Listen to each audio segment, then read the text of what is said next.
Muy bien, bienvenidos a este programa Step by Step, donde la protagonista es la Biblia, la palabra de Dios, ¿no? Vamos a orar para que Dios nos dé entendimiento y sabiduría para entender.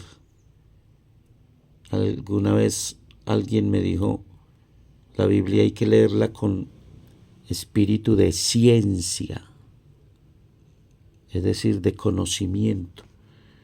Que Dios dé conocimiento en la palabra para poder entenderla. Señor, gracias por darnos la oportunidad de leer tu palabra aquí, en este programa.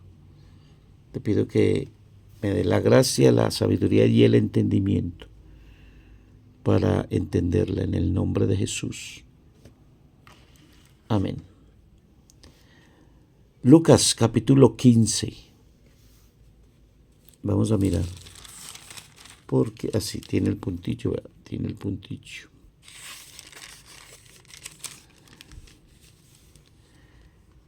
Se acercaban a Jesús todos los publicanos y pecadores para oírle. Publicanos y pecadores. No entiendo por qué la gente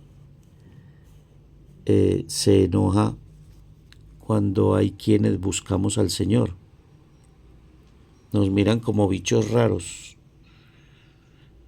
Me acuerdo que cuando era pelado, que nuestros padres nos llevaban a la iglesia y por ende éramos niños que crecimos en el Evangelio.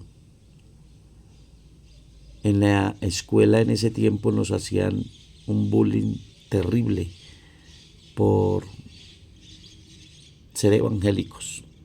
Y por supuesto nos daba pena cuando pelados decir que éramos evangélicos. Hoy pasa lo mismo, pero de diferente manera. La gente insulta, la gente menosprecia, la gente ignora. Se pareciera que el evangelio para mucha gente es que un karma o qué. O sea, para mucha gente el evangelio es como algo aterrador. Pero uno entiende que esa es la labor del diablo, de hacer que las personas le tengan odio al evangelio. Pero aquí dice que se acercaban a Jesús publicanos y pecadores para oírlo. Y los fariseos y los escribas murmuraban diciendo, vea he aquí lo que estaba diciendo, este a los pecadores recibe y con ellos come. ¿Qué le parece? Estos publicanos, estos fariseos, ese era como que el pan nuestro de cada día de ellos, de atacar, de seguir al Señor, no para aprender, sino para tratar de entorpecer lo que Él hacía, pero por supuesto que eso no prosperó. Los fariseos fueron de los enemigos más acérrimos que tuvo el Señor cuando pisó esta tierra, así como los filisteos, los enemigos más acérrimos de Israel. Entonces Él les refirió esta parábola diciendo, ¿qué hombre de vosotros teniendo 100 ovejas, si pierde una de ellas, no deja las 99 en el desierto y va tras la que se perdió hasta encontrarla? Qué tremenda parábola, ¿no? Esta parábola está aplicada a Israel, para que tenga en cuenta. Israel es el que está señalando aquí, porque cuando el Señor dice a los suyos vino y los suyos no le recibieron. Los suyos son Israel. Y él vino a buscar a su pueblo. Después de tantos años de exilio, de peregrinación fuera de su tierra, de nación en nación, siendo perseguidos, sus principios y valores siendo quebrantados, en fin, él da el paso para salvar a su pueblo, ¿no? Y dice, y cuando la encuentra, la pone sobre sus hombros gozoso. Y al llegar a casa, reúne a sus amigos y vecinos, diciéndoles, gozaos conmigo, porque he encontrado mi oveja que se había perdido. Os digo que así habrá más gozo en el cielo por un pecador que se arrepiente que por 99 justos que no necesitan de arrepentimiento. Claro, al ser publicanos y pecadores aquí, los que lo están queriendo oír, y luego entran los fariseos a tratar de entorpecer no solo el mensaje del Señor, sino el oír de aquellos que quieren aprender. En este mundo hay de todo, ¿no? Hay quienes quieren aprender y hay quienes no. Hay quienes quieren entorpecer y hay quienes quieren desarrollarse en el conocimiento. Y hablando de lo espiritual, pues hay quienes queremos buscar de Dios y hay quienes quieren estorbar, hay de todo, ¿no? Y lo tremendo es que el hombre tiene libre escogencia, albedrío, libre voluntad, y en esa voluntad esa persona puede hacer lo que desee. ¿Y quién le hizo esa voluntad? Imagínese usted. El verso 8, ¿o qué mujer que tiene 10 dracmas, si pierde una dracma, no enciende la lámpara y barre la casa y busca con diligencia hasta encontrarla? Me gusta esta palabra, diligencia,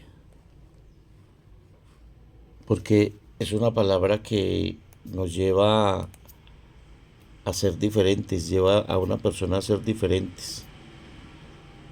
La diligencia es una virtud en la vida de la persona que lo lleva a no conformarse, ¿no? A que si quiere hacer algo, o sea, lo plantea ya, lo hace ya. Por ahí hay un dicho que dice, no dejes para mañana lo que puedas hacer hoy, ¿no? Eso se llama diligencia. Entonces dice que pierde la moneda y remueve la casa, como esas señoras que los fines de año remueven la casa, muchas de ellas por agüero, ¿no? Que para sacar la suciedad, la ruina, la miseria del año que pasa y recibirlo con una casa limpia, nueva, o sea, para darle la bienvenida a a las bendiciones que vienen. Y muchos lo hacen por agüero, otros por cultura, otros por costumbre y otros porque les gusta el aseo. Y cuando la encuentra, verso 9, reúne a sus amigas y vecinas diciendo, gozaos conmigo, porque he encontrado la dracma que había perdido. Así os digo que hay gozo delante de los ángeles de Dios por un pecador que se arrepiente. El Señor no se ha salido de su tónica, de su enseñanza. Está en esa tónica, hablando de las personas que quieren buscar a Dios. Esta parábola se desata precisamente por el ataque que los fariseos hacen cuando alguien quiere escuchar el mensaje. Y luego viene el Señor y prácticamente les dice, bueno, por un pecador que se arrepiente, por ese vine yo a morir. Por un pecador, imagínense. O sea que cada vez que, que alguien se busca a Dios, se arrepiente de sus pecados para vivir para Dios, la Biblia registra por ese pecador y por ese y por ese y por ese. Y así sucesivamente, ¿no? Es como queriendo decir que no vino a morir por la multitud, por las masas, sino por aquel que entiende el mensaje de redención. Mire, la salvación es para todos. Es el llamado a la salvación es para todos, pero la salvación en sí no es para todos. Es lo que quiero decir. ¿Por qué? Porque muchos los llamados, pocos los escogidos. Y hay alguien que le pregunta por ahí adelante al Señor, Señor, son pocos los que se salvan. Y Él les dice, esforzaos a entrar por la puerta angosta. Yo creo que eso lo leímos en Mateo, ya estamos por acá en Lucas. Pero además que por ahí en algún otro texto no lo encontramos. Y entonces declara allí dos caminos, el angosto y el ancho. Así que, por supuesto, cuando el Señor da su vida por nosotros, el propósito es para dar la oportunidad a todo ser humano, pero a la vez en ese libre albedrío que Él tiene y que Él nos dio,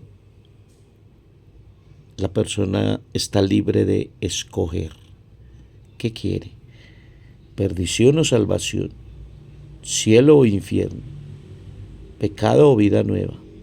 Ahí está.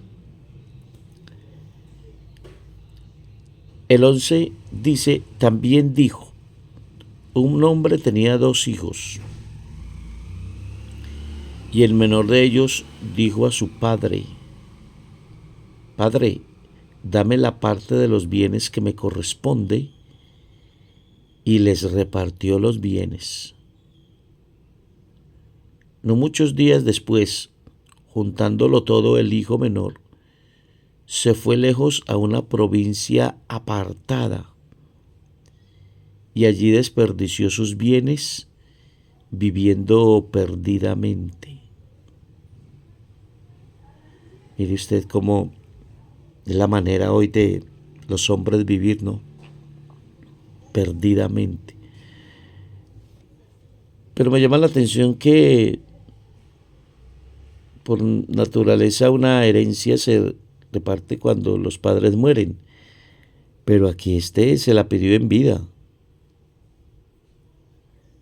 Y la manera en que vivió, mire usted, para eso pidió la bendición, para eso pidió la economía, para desgastarse y gastarla también.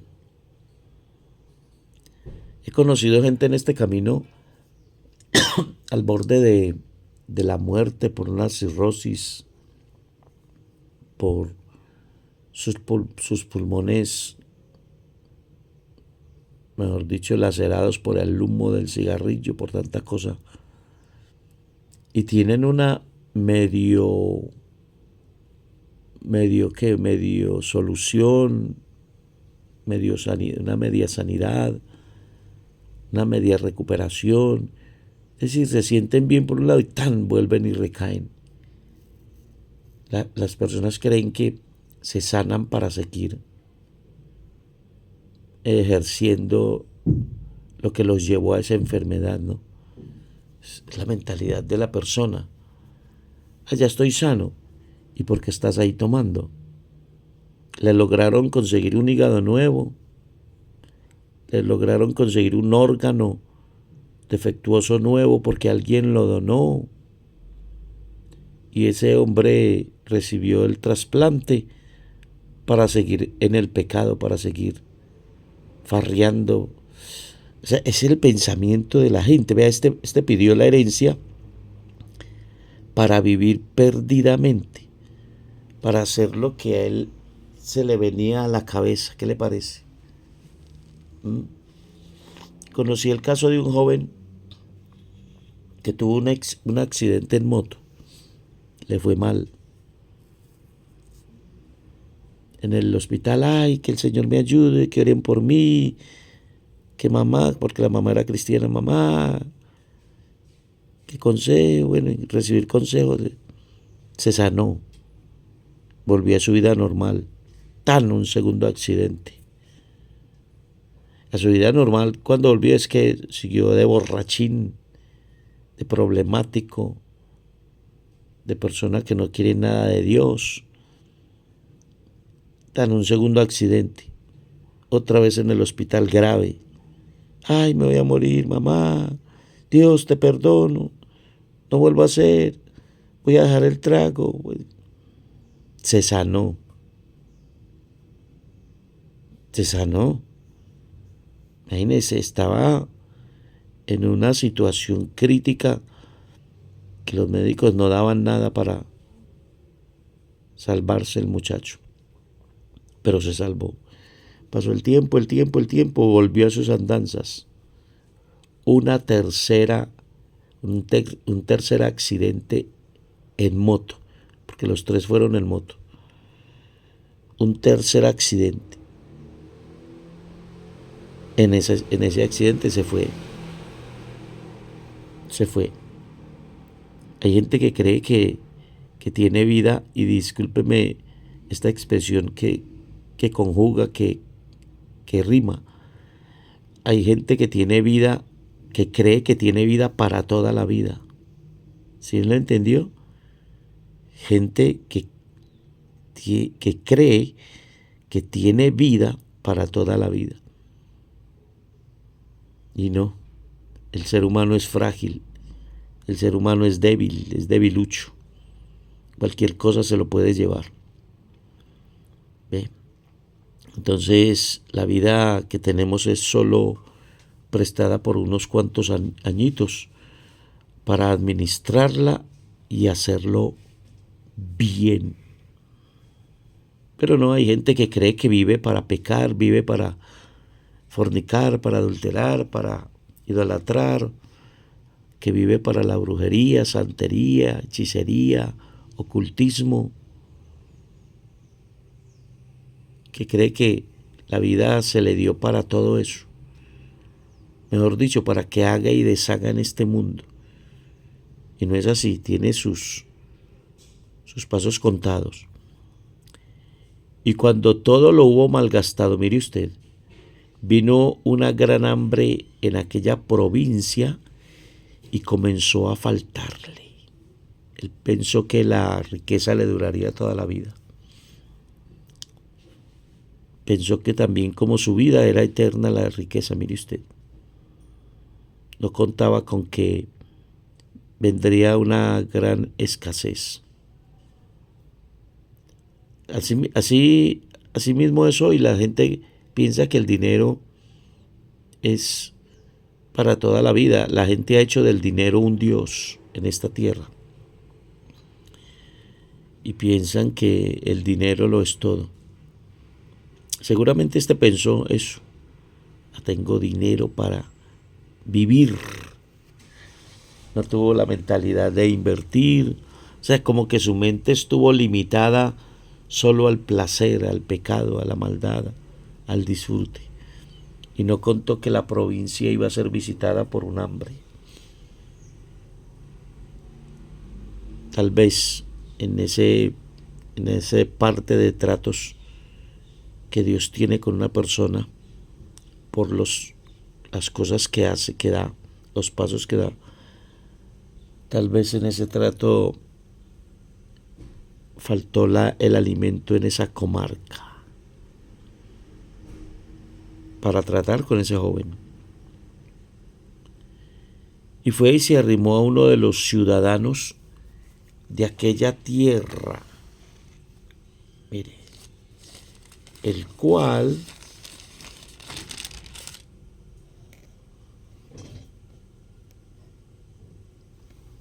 le envió a su hacienda para que apacentase cerdos. Ay, ay, ay. Esa era una de las labores que un judío no hacía. Y le tocó, mire. Cuánta gente ha quedado en la ruina después de tener una vida económica estable, sólida, de tener entradas, caen en un momento donde pierden todo, donde sus riquezas se van como el agua entre las piedras. Gente que pensó que eso material era eterno y que no tenía que tener sabiduría para administrar. Resulta que en este mundo hay que tener sabiduría hasta para administrar la riqueza. Y deseaba llenar su vientre de las algarrobas que comían los cerdos, pero nadie le daba. Experimentó hasta el egoísmo, ¿no? Hay una ley bíblica que dice: lo que el hombre siembra, eso recoge. Cuando él pide la herencia a su padre, eso es egoísmo. Mire, aquí está experimentando lo mismo. La gente es egoísta, nadie le quiere dar nada. Que se defienda como pueda, que viva como pueda. Yo también sufrí, yo también. Y le cerraron las puertas. Está pisando los mismos terrenos que él pisó cuando salió de su casa. Tarde o temprano el hombre recoge lo que hace. Y volviendo en sí, dijo: ¿cuántos jornaleros en casa de mi padre tienen abundancia de pan y yo aquí perezco de hambre? O sea, se asombra, lo está expresando en un momento de asombro. Me gusta esta palabra: y volviendo en sí. ¿Qué le parece? Volviendo en sí.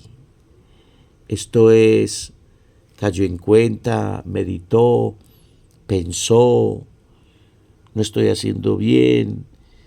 ¿A qué hora se me fueron las luces para pedir la herencia cuando mi padre no ha muerto? Uy, ¿qué me pasó a mí? Me salí del hogar donde vivía bien. Es como esos arrebatos, ¿no?, que le dan a los muchachos. Me voy de la casa porque aquí no me dejan hacer lo que quiera.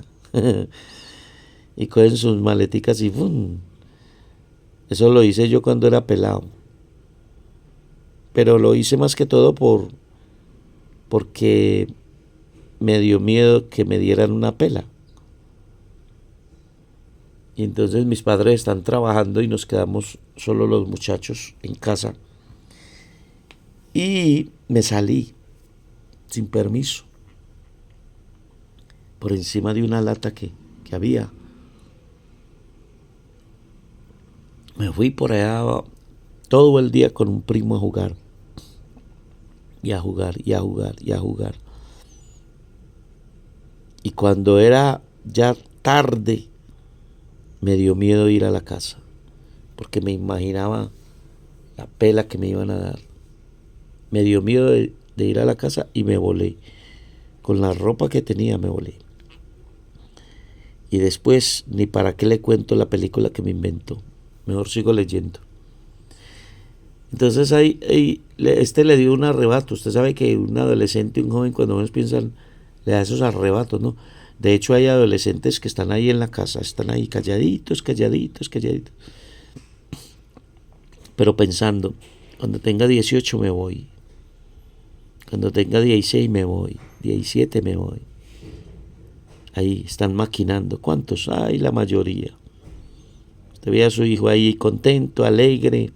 Ese muchacho, esa muchacha, alegre, tan estudia, trabaja, pero ahí en su corazón está maquinando.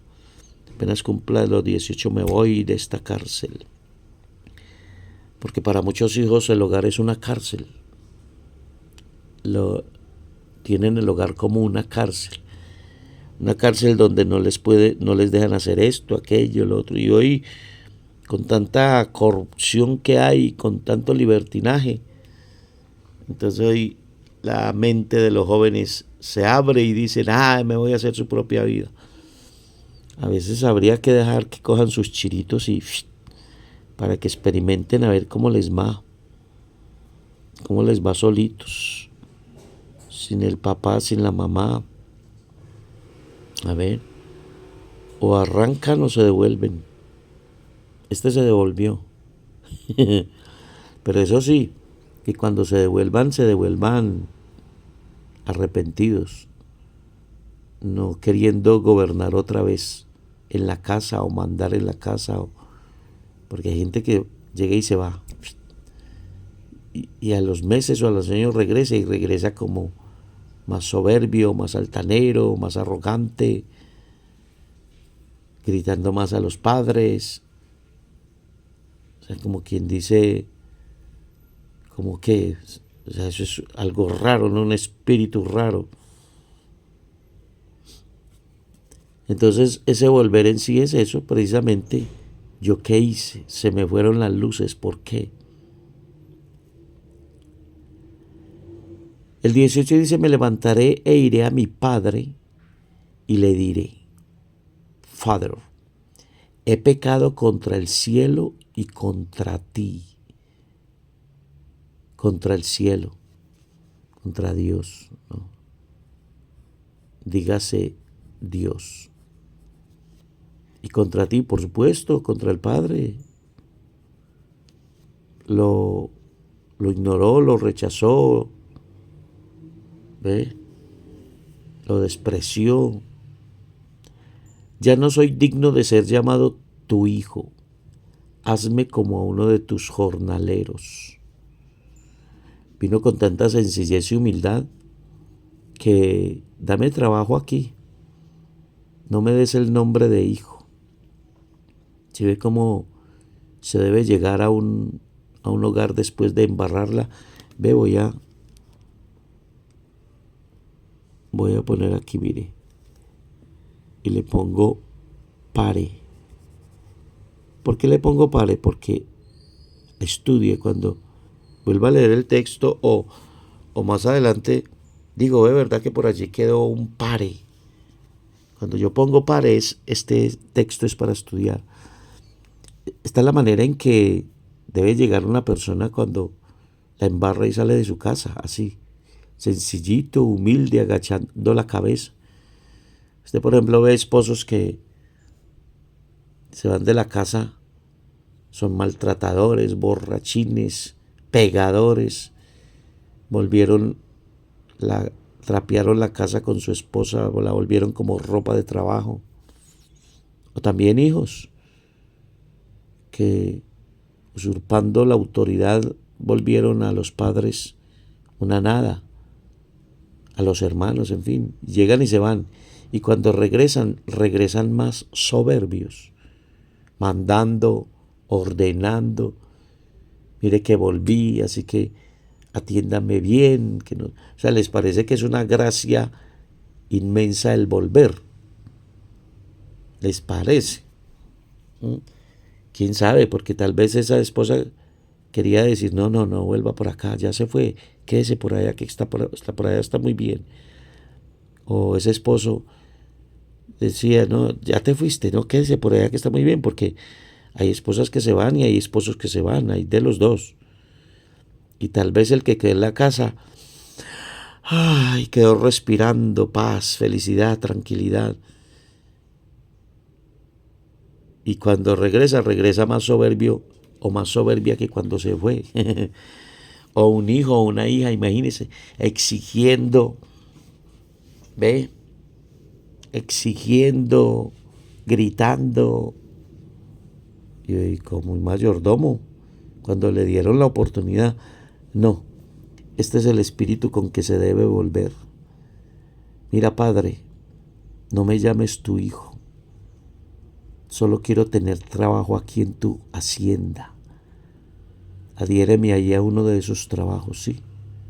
Este es un espíritu sencillo, humilde, ¿no? ¿Quién la embarró, usted o yo? El que se fue, la embarró. Entonces, ¿cómo debe ser la manera de volver? Eso es como cuando la gente se aparta del Señor y duran meses por allá haciendo y deshaciendo, ¿no? ¿Qué no harían por allá en esos meses? ¿Qué caminos no pisarían? ¿Dónde no se hundirían? ¿Qué lodo no? Uf. Y luego llegan hoy y ya mañana están expresando como que, como que ya estoy libre del todo. No, estás regresando. Y en ese regreso debe haber una restauración.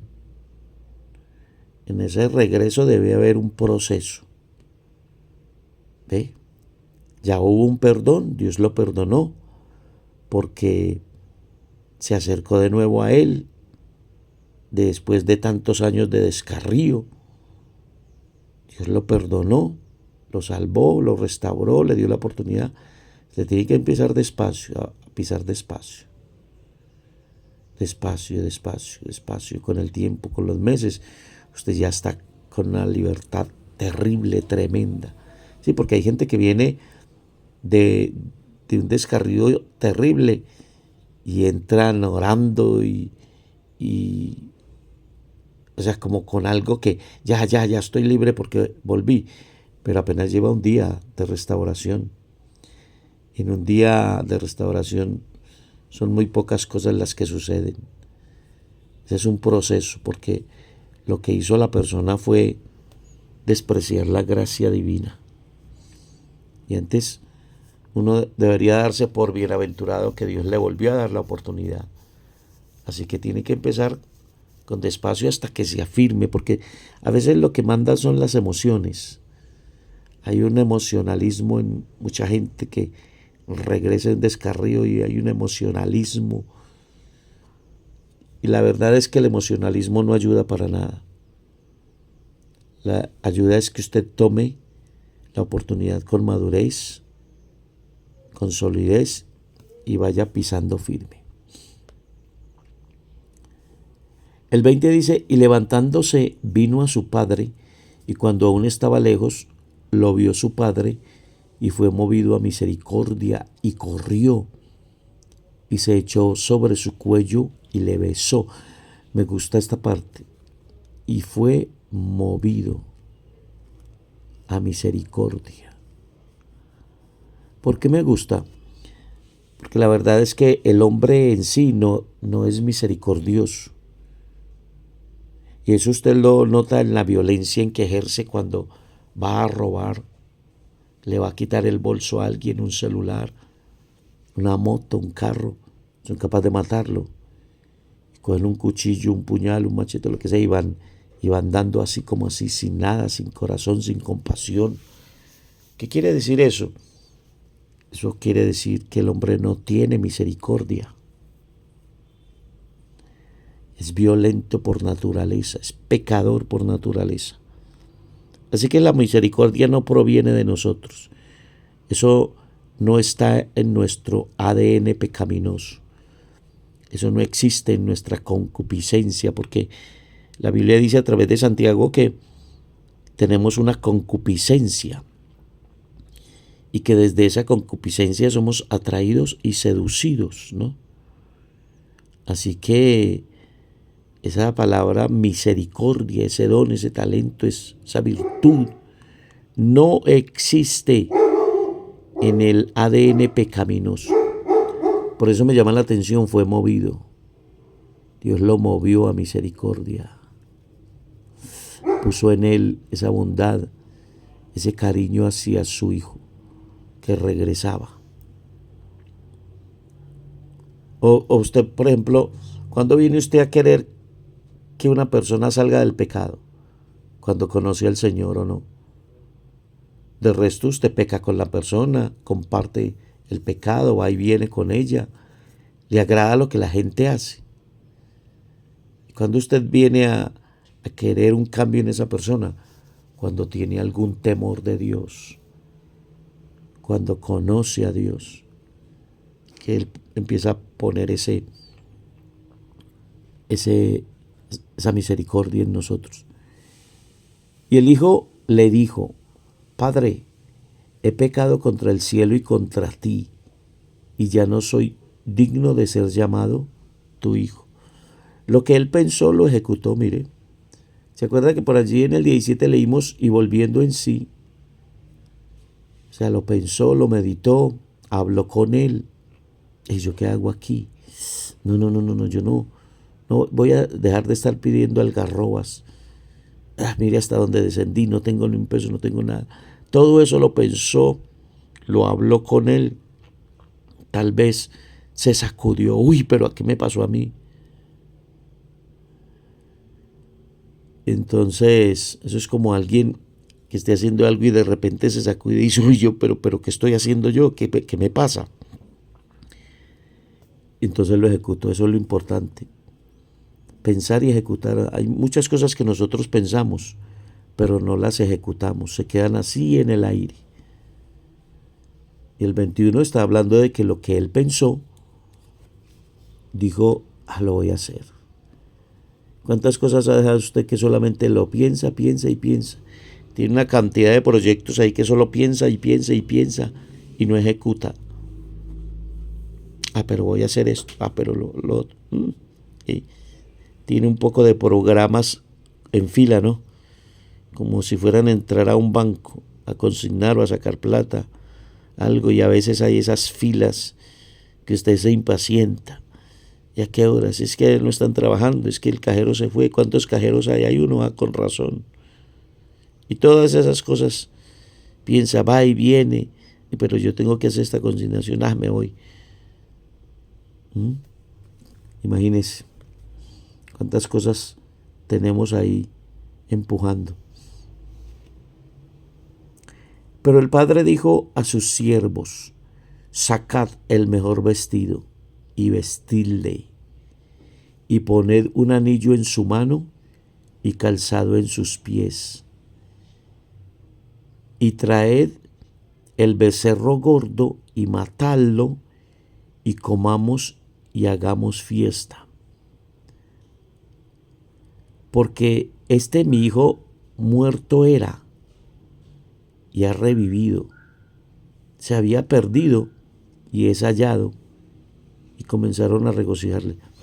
Tuve varios pensamientos, por eso me gusta leer versículo por versículo para ir plantando lo que pienso. Por ejemplo, el 22 dijo a sus siervos. ¿Por qué no le dijo a su hijo, al que había allá en la casa? Me entra esa pregunta, ¿no? I have a question. Tengo esa pregunta, ¿no? ¿Por qué no le dijo a su hijo: hijo, tu hermano volvió, prepara una fiesta para él? Hijo, ven, te doy la noticia. ¿Por qué no lo dijo? Yo creo que más adelante nos damos cuenta por qué no le dijo a su hijo. Porque hay cosas que no se le puede decir a los hijos. Usted conoce el carácter de uno, de otra, Entonces usted dice: esto sí se le puede decir, esto no, esto sí, esto no, Así son los padres. Los padres conocemos los hijos, ¿no? A veces hay hijos que creen que nos conocen, ¿no? Pero resulta que el padre es mayor que el hijo. Los padres aventajamos a los hijos toda una vida. Ellos, por ejemplo, el mayor mío tiene que unos 27 años, 28, algo así.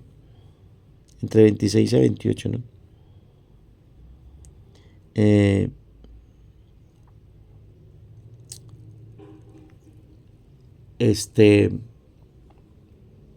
¿Cuántos años les llevo? Con el 25, a ver, pero yo hago cuenta. Si el hijo mío está por ahí en esa edad, imagínense, y yo tengo 55. ¿Cuántos años le aventajo? ¿Mm? ¿Cuántos años? El doble. ¿Qué le parece? Y a otros más del doble. ¿Qué le parece?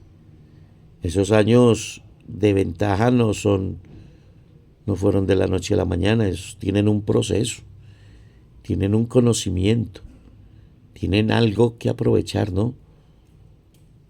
Así que si un hijo le dice al papá, te conozco, le dice a la mamá, te conozco,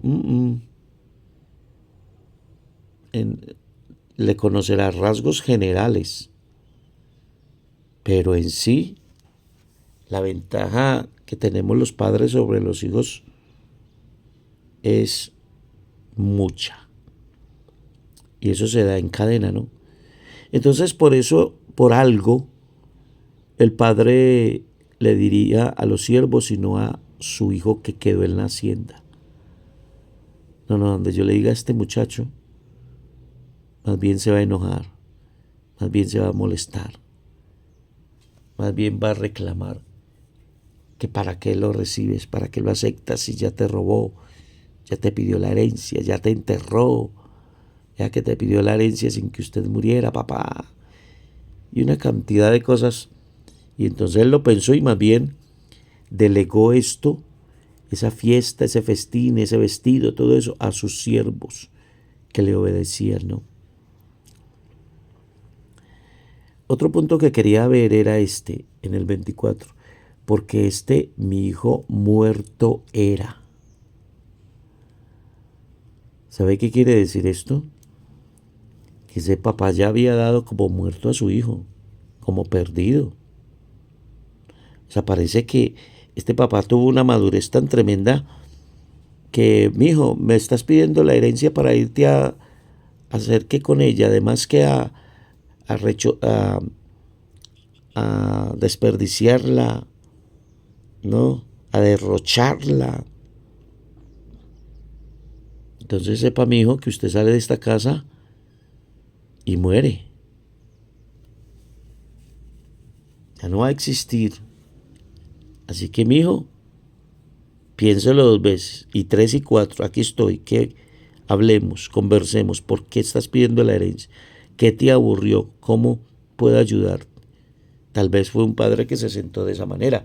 Porque mire, esta parábola está asemejando también la condición de Israel frente a Dios. Y si usted va a mirar la posición de Dios cuando Israel empezó a descarriarse, Dios le levantó profetas, pastores, les levantó sacerdotes, les levantó reyes, una cantidad de instrumentos, jueces, para hacerlos recapacitar, para hacerlos volver. Y cuando Israel quiso apartarse y meterse de lleno a la idolatría, en muchas ocasiones Dios les hizo el llamado. Y de hecho la Biblia dice que los quiso recoger como la gallina recogía sus polluelos y no quisiste, eso lo dice el Señor. Eso mismo lo dice el Señor, y no quisiste. Y les envió una cantidad de instrumentos diciéndole a Israel, te perdono, te perdono. Así que en ese sentido, este padre pudo tener varias conversaciones con ese muchacho y decirle, bueno, mijo, ya que tienes esa posición, bueno, aquí está tu herencia, listo. ¿Y qué pasó? Muerto era, vea. Así que el padre se dio al dolor y listo. Y listo. Pero mire aquí de nuevo la misericordia de Dios, ¿no? Y ha revivido. Se había perdido y es hallado. Y comenzaron a regocijarse. En ese regocijo entró el padre y los siervos, ¿no? Y dice el 25, y su hijo mayor estaba en el campo. Y cuando vino, y llegó cerca de la casa, oyó la música y las danzas. Y llamando a uno de los criados le preguntó qué era aquello. Él le dijo: tu hermano ha venido y tu padre ha hecho matar el becerro gordo por haberle recibido bueno y sano. Entonces se enojó y no quería entrar. ¿Sí vio? Salió por tanto su padre y le rogaba que entrase. ¿Qué le parece? Mire por qué no su padre no llamó a su hijo del campo y le dijo, porque hubiera llamado a un siervo, le hubiera dicho a un siervo: mira, vaya, ve por mi hijo, tengo un recado para él. Mire usted la envidia, ¿no? No se sabe cuál de los dos hijos era el más malo, si este o el que se fue. Este se quedó ahí con un rencor, ¿no? Con una envidia. Es que dice que se enojó. Mire, se enojó y no quería entrar, no quería entrar a la fiesta, al festín, no quería festejar. Este sí estaba dolido por lo que hizo su hermano. Y bueno, hay gente que se duele más que otra, ¿no? Este padre sí mostró esa misericordia, un cuadro perfecto de lo que es Dios con Israel. De verdad que sí. De hecho, Oseas es un libro para mostrar la misericordia de Dios hacia su pueblo infiel. Esa es la vista general de ese libro. Usted va y lo lee y dice, pero ¿cómo es esto? Ah, bueno. Entonces hay corazones dulces para el odio, para el rencor, y hay otros que son fáciles. O sea, es decir, que no guardan rencor. No quería entrar. Mas él, o sea, el padre, respondiendo, dijo al... Ah, no, ese fue el hijo, ¿cierto? A ver. Ah, sí, sí, porque aquí en el 14, aquí en el 28, salió por tanto su padre así, y le rogaba que entrase. Bueno, no perdamos el hilo, no lo perdamos. Mas él, o sea, el muchacho, respondiendo, dijo al padre: he aquí, tantos años te sirvo, no habiéndote desobedecido jamás, y nunca me has dado ni un cabrito para gozarme con mis amigos. Oiga, esto me da a pensar algo. Entonces, ¿cuál era la intención del servicio de ese muchacho? O sea, que él servía por interés y hasta servía enojado. Yo estoy aquí sirviéndole a mi padre y él nunca me ha dado un corderito aquí, un cabrito para gozarme con mis amigos. Y el otro pidió la herencia y le dio todo, vea. Y a mí nunca me ha dado nada. No, o sea, a veces uno sirve así, ¿cierto? De esa manera. Está ejerciendo un servicio, pero vea, no me ayudan, no me dan la mano. Vea. La intención, ¿no? Las intenciones. Este dejó de ver las intenciones, Así que este era malo.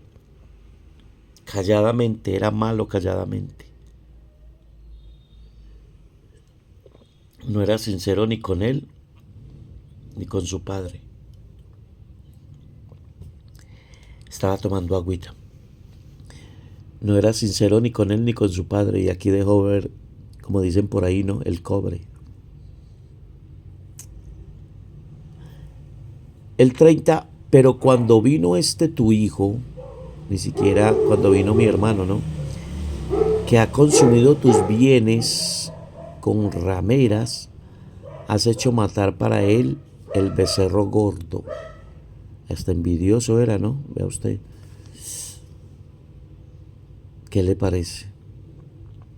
cómo manifestó lo que había en su corazón en un momento. Mire, no se necesita sino algo que nos haga boom y manifestamos lo que tenemos dentro, ¿verdad? Eso es solamente eso. A eso le pasó a este. No faltaba sino algo, un detonante, llamémoslo de esa manera. Un detonante que hiciera explotar la dinamita. ¡Bum! Y aquí está, es este. Él entonces le dijo, a este sí es el padre: Hijo, tú siempre estás conmigo y todas mis cosas son tuyas. O sea, ¿qué le quiso decir? Hijo, usted podía coger. Ahí estaba. Eso es como cuando alguien en la casa se merca y los hijos están ahí y hay mercado. Vaya, coja. Vaya, coja. Si quiere decirle, mamá, voy a coger un banano, cójalo. Voy a tomar fresco, tome fresco. Voy a servirme más comida, sírvase más comida. ¿Sí? Bueno, en las casas donde no ponen el mercado bajo llave, ¿no? Porque hay casas donde ponen el mercado bajo llave y solo lo que los papás sacan y ya. El arroz, las papas, y lo otro va bajo llave.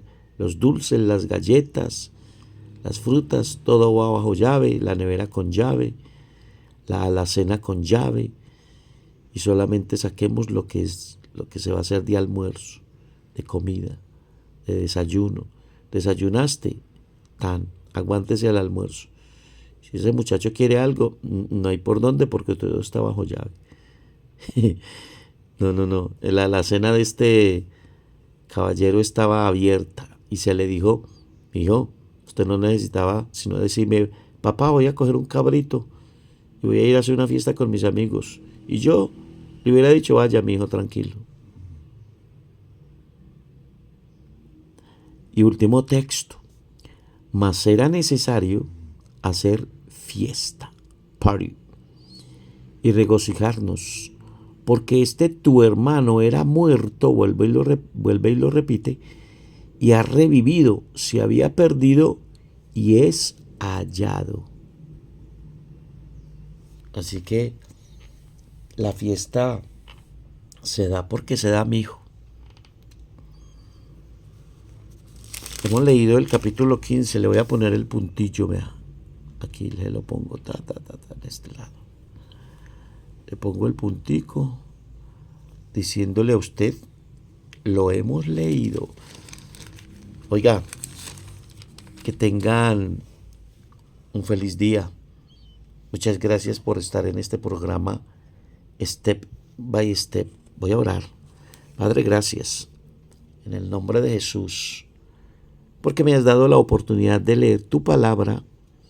Bendice a los que se conectan. Bendíceles en este día. Abre su entendimiento, su corazón. Gracias, Señor. Amén. Bueno, para mí fue un gusto haber estado con ustedes en esta mañana en el programa Step by Step, donde el protagonista es la Biblia. Que tengan un feliz día.